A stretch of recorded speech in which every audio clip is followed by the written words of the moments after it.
नमस्कार. मी मानसी भालेराव. आजच्या फ्रायडे फिनटॉक मध्ये मी तुम्हा सर्वांचं स्वागत करते. माझ्याबरोबर आहेत mister Unmesh Deshmukh. Facebook live या माध्यमातून आम्ही दर शुक्रवारी तुमच्या समोर एक नवीन विषय घेऊन येण्याचा प्रयत्न करतो. आणि आजचा जो आमचा विषय आहे तो म्हणजे सोने गुंतवणूक केव्हा आणि किती. खरं तर प्रत्येक भारतीय गुंतवणूकदार हा सोने गुंतवणूक याविषयी खूप म्हणजे जिव्हाळ्याचा विषय असतो त्याच्या. आणि जसं आपण आधीच्या काही महिन्यांपूर्वीच्या सेशनमध्ये बघितलेलं की सोन्यातील गुंतवणूक ही नेमकी कोणत्या माध्यमातून करता येते, ज्यामध्ये आपण म्युच्युअल फंड्स बघितलेले, ई गोल्ड बघितलेलं डिजिटल फॉर्मॅट मधलं, किंवा काही जण दागिने करून ठेवतात, कॉइन्स घेऊन ठेवतात. मात्र ही जी सोन्यातली गुंतवणूक आहे ही कधी केली पाहिजे आणि किती प्रमाणात केली पाहिजे याविषयी आज आपण चर्चा करणार आहोत. जेव्हा आपण स्टॉक्स मधली गुंतवणूक म्हणतो म्हणजे शेअर बाजारातली, तेव्हा अगदी सामान्य गुंतवणूकदाराला सुद्धा हे कळतं की हा मार्केट खाली आला आहे म्हटल्यावर गुंतवणूक करावी. मात्र सोन्यातली गुंतवणूक ही कधी करावी याविषयी आज आपण जाणून घेऊया. तर उन्मेष सर, आज पहिला प्रश्न तर मी अर्थात तोच तुम्हाला विचारू इच्छिते की सोन्यामधील गुंतवणूक ही कधी करावी, किंवा असं काही ठराविक कालावधीचा अंदाज वर्तवता येतो का की या पिरियडमध्ये केली पाहिजे असं काहीतरी. नक्कीच मानसी. खरं तर मी आधी सरळ सरळ उत्तर देतो की सोन्यातील गुंतवणूक कधी करायला हवी.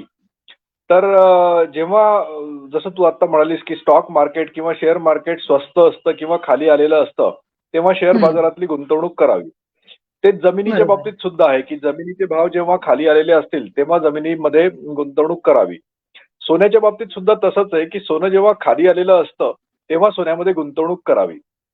हे झालं त्याचं सरळ उत्तर.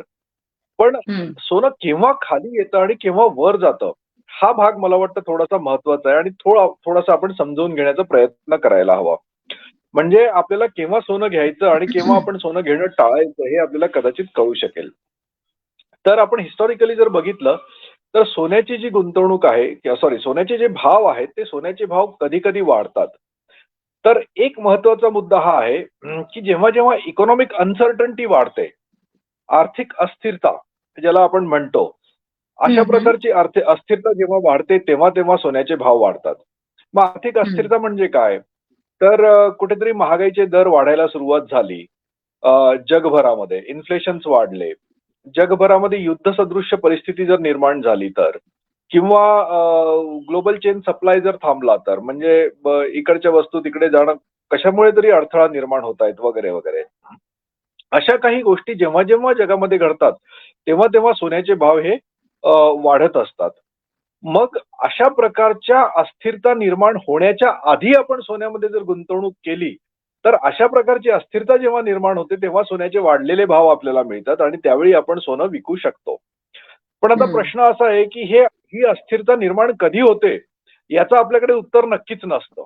बरोबर. तर आपल्याला तसं ते प्रेडिक्ट करता येत नाही. तर म्हणून जेव्हा जेव्हा सोनं स्वस्त आहे असं आपल्याला वाटतं तेव्हा तेव्हा आपण सोन्यामध्ये गुंतवणूक करायला हवी. थोडंसं आणखीन मी याला एलॅबोरेट करण्याचा प्रयत्न करतो. हम्म. शेअर मार्केट आणि सोनं हे दोन्ही एकमेकांच्या विरुद्ध चालतात.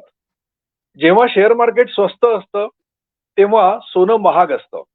बघा, हम्म. तुम्ही आर्थिक अस्थिरता मी ज्याला म्हणालो, इकॉनॉमिक अनसर्टन्टी ज्याला मी म्हणालो, जेव्हा अशा प्रकारचं जगभरामध्ये वातावरण असतं, मंदी सदृश्य परिस्थिती असते, तेव्हा तेव्हा शेअर बाजार खाली असतो आणि शेअर बाजार जेव्हा खाली असतो तेव्हा सोनं वर असतं. मग याच्या विरुद्ध सुद्धा आपल्याला सोनं केव्हा स्वस्त आहे हे समजण्यासाठी सुद्धा उपयोग करता येईल. म्हणजे जेव्हा शेअर बाजार वर तेव्हा कदाचित सोनं खाली असा पण आपल्याला त्याचा विरुद्ध अर्थ काढता येईल. हम्म. कारण असं हम्म. जनरली होतं. हे हा काही रूल नाहीये, हा काही नियम नाहीये. पण याला थंब रूल असं म्हणता येईल किंवा एक जनरल रूल असं आपल्याला म्हणता येईल की जेव्हा जेव्हा शेअर बाजार वर असतो, बऱ्यापैकी महाग असतो, तेव्हा तेव्हा सोनं स्वस्त आहे असं आपण मात्र म्हणू शकतो. तर अच्छा. असे जे पिरियड्स आहेत, असे जे पॅटर्न्स आहेत, ते पॅटर्न्स ओळखून कदाचित आपण सोन्यामध्ये गुंतवणूक करण्याचा प्रयत्न केला तर ती गुंतवणूक आपल्याला जास्त लाभदायी होऊ शकते. सी अनसर्टन्टी जेव्हा आपण म्हणतो तेव्हा आता युद्ध चालू आहे, युक्रेनचं युद्ध, त्यानंतर सोनं महाग झालं, आता इस्रायलचं युद्ध सुरू झालंय, तर आता पण सोनं बऱ्यापैकी महाग आहे. मागच्या 3-4 दिवसांमध्ये जर तुम्ही बघितलं असेल तर सोन्याचे भाव वाढलेले आहेत. अशा वेळी क्रूड ऑइल म्हणजे आपले पेट्रोल आणि तशा प्रकारचे जे पदार्थ आहेत त्यांचे पण भाव वाढतात आणि तसेच सोन्याचे पण भाव वाढतात. कारण ग्लोबल हम्म. सप्लाय चेन मध्ये हा सगळा इश्यूज निर्माण होतात आणि मग हे सगळे भाव वाढत जातात. तर पण आत्ता घेऊन मला उपयोग आहे का? कारण ऑलरेडी वाढलंय. मी आधी प्रेडिक्ट नाही करू शकत इस्रायलचं युद्ध किंवा युक्रेनचं युद्ध. बरोबर आहे. ते तर बरोबर बरोबर. जिओ पॉलिटिकल इश्यूज आहेत ते प्रेडिक्ट करता येत नसतात. हम्म. म्हणून मी तो सोपा पर्याय सांगितला आणि त्या सोप्या पर्यायामध्ये हे सांगितलं की जेव्हा शेअर बाजार वर तेव्हा सोनं खाली, जेव्हा सोनं खाली तेव्हा शेअर बाजार वर. जर आपल्याला टॅक्टिकल गुंतवणूक करायची असेल तर हा एक पर्याय आहे. पण मला इथे एक कॉशन द्यायची आहे सगळ्यांना की हे जे टॅक्टिकल पद्धतीने आपण गुंतवणूक करतो किंवा करायला बघतो हे फारसं सोपं नसतं. तर हे तुम्हाला जमत असेल तर तुम्ही त्या पद्धतीने करावं. अदरवाईज जेव्हा जेव्हा वाटतंय की थोडं स्वस्त आहे तेव्हा थोडंसं सोनं आपल्याला घेऊन ठेवायला मात्र हरकत नाही. मानसी. Yes sir.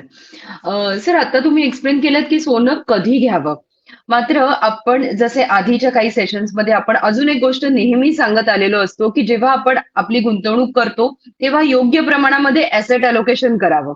म्हणजे आपण सांगतो की इक्विटी काही प्रमाणात असावं, काही प्रमाणात बॉन्ड असावे, काही प्रमाणात सोनं असावं पोर्टफोलिओमध्ये.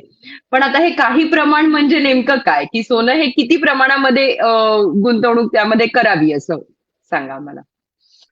बरोबर आहे. खरं बहुअंशी माझ्या प्रश्नाचं उत्तर तू देऊन टाकलेलं आहेस की आपल्या पोर्टफोलिओमध्ये इक्विटी, गोल्ड आणि डेट असे तिन्ही प्रकार असावेत. डेट म्हणजे बॉन्ड्स. तर हे तिन्ही प्रकार नक्कीच असावेत.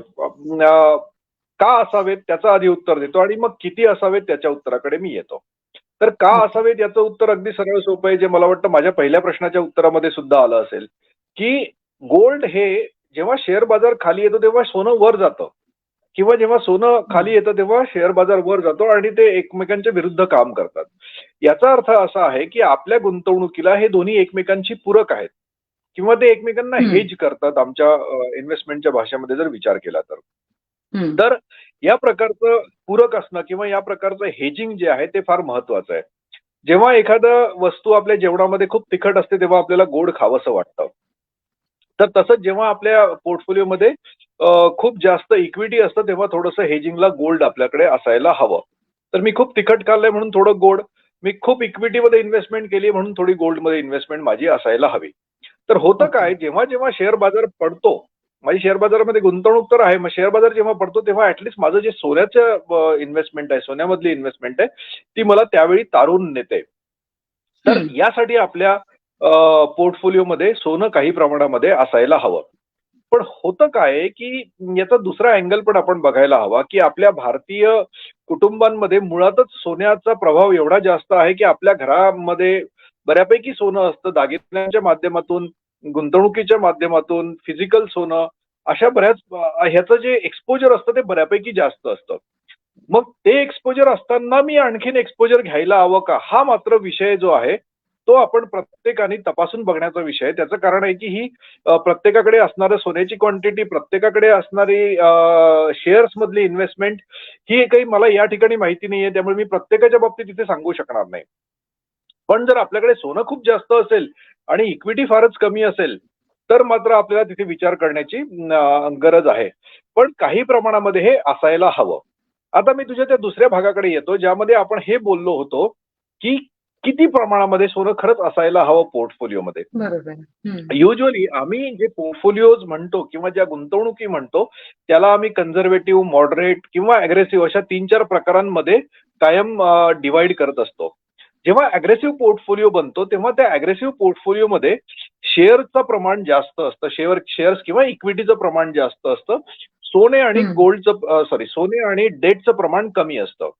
जेव्हा एखादा पोर्टफोलिओ कन्झर्वेटिव्ह बनतो तेव्हा त्याच्यामध्ये शेअर्सचं प्रमाण कमी असतं, सोने आणि डेट किंवा बॉन्ड्सचं प्रमाण जास्त असतं. मग आपला जो पोर्टफोलिओ आहे तो पोर्टफोलिओ कसा आपल्याला तयार करायचा त्यावरती ठरतं आपल्याकडे आपण किती सोनं त्या पोर्टफोलिओमध्ये घ्यायला हवं. आणि मग हे करत असताना आपल्याला हे पण तपासून बघायला हवं की माझ्या घरात किती सोनं पडलेलं आहे. कारण तो पण एक पोर्टफोलिओच आहे. ते गुंतवणुकीचं जर सोनं असेल तर. कारण तो पण मी तेच पोर्टफोलिओच तुम्हाला आहे. विचारणार होते की दागिन्यांमध्ये घेतलेलं सोनं हे गुंतवणुकीचं म्हणून कन्सिडर करावं का? म्हणजे बघ त्याच्या दागिन्यांकडे आपण इमोशनल व्हॅल्यू म्हणून बघतो.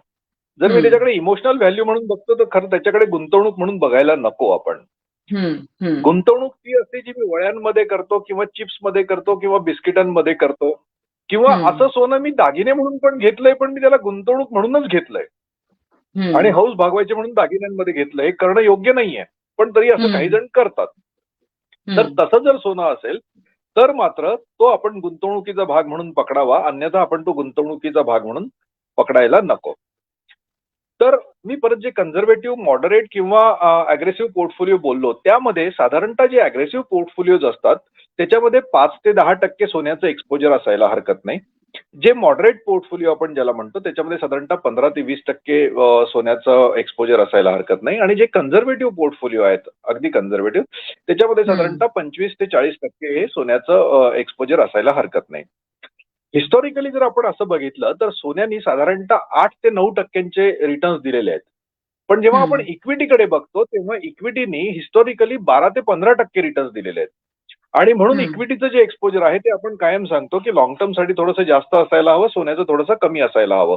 पण सोन्याचं असायला नको का? नाही, तर तसं नाहीये. सोन्याचं असायला हवं, पण त्याचं प्रमाण मात्र तुम्ही ठरवायला हवं. आणि ते प्रमाण जे आहे ना, जसं मी कायम हे उदाहरण प्रॉब्ली देत असतो तसं आज पण देण्याचा प्रयत्न करतो, की एखादी जी भाजी आहे किंवा एखादा पदार्थ जेव्हा एखादी गृहिणी शिजवते, तेव्हा त्यात योग्य प्रमाणामध्ये मीठ, साखर असेल तर साखर किंवा तिखट, हळद किंवा मसाला ह्या सगळ्या गोष्टी योग्य प्रमाणात झाल्या तर ती भाजी किंवा तो पदार्थ योग्य होतो. तसंच त्या पोर्टफोलिओमध्ये मला काय अपेक्षित आहे, भाजी तिखट अपेक्षित आहे का थोडी गुळचट अपेक्षित आहे, त्यावरती मी त्या पोर्टफोलिओचं सुद्धा तसंच आहे साधारणतः, की मला पोर्टफोलिओ अग्रेसिव्ह अपेक्षित आहे, मॉडरेट अपेक्षित आहे की कन्झर्वेटिव्ह अपेक्षित आहे. त्यानुसार मी त्या पोर्टफोलिओमध्ये या सगळ्यांचं प्रमाण ठरवायला हवं. पण एवढं नक्की की सोनं हे साधारणतः आपल्या पोर्टफोलिओमध्ये मी जसं आता म्हणालो की 5 ते 40% मध्ये असायला हवं. कन्झर्वेटिव्ह म्हणजे जास्त सोनं आणि अग्रेसिव्ह म्हणजे कमी सोनं, कारण इक्विटी आपल्याला जास्त रिटर्न्स देऊन जाते. तर साधारणतः हा प्रकार आहे. मला वाटतं आपण कसं कधी आणि किती प्रमाणामध्ये सोन्यामध्ये गुंतवणूक करायला हवी हम्म. ह्याचा थोडासा प्रकाश झोत मला वाटतं या याच्यातून पडला असेल मानसी. नक्कीच, नक्कीच सर. सर मला अगदी एक बेसिक प्रश्न पडला जेव्हा तुम्ही लॉंग टर्म हा शब्द आता उच्चारलात इक्विटी इन्व्हेस्टमेंटच्या बाबतीत. तर जसं आपण म्हणतो की इक्विटीची इन्व्हेस्टमेंट ही लॉंग टर्म असावी आणि तरच आपल्याला चांगले रिटर्न्स मिळतात. तर सोन्यामधील गुंतवणूक सुद्धा लॉंग टर्म अप्रोच ठेवूनच करावी का? हा असा एक प्रश्न मला विचारावासा वाटतो. हो. याचं सरळ उत्तर असं आहे की सोन्यामधली गुंतवणूक सुद्धा ही लॉंग टर्म अप्रोच ठेवूनच असावी. कारण हं, सोनं सुद्धा असं आपण बऱ्याचदा बघितलेलं आहे की सोन्यामध्ये फ्लॅट प्राइस पिरियड्स येतात.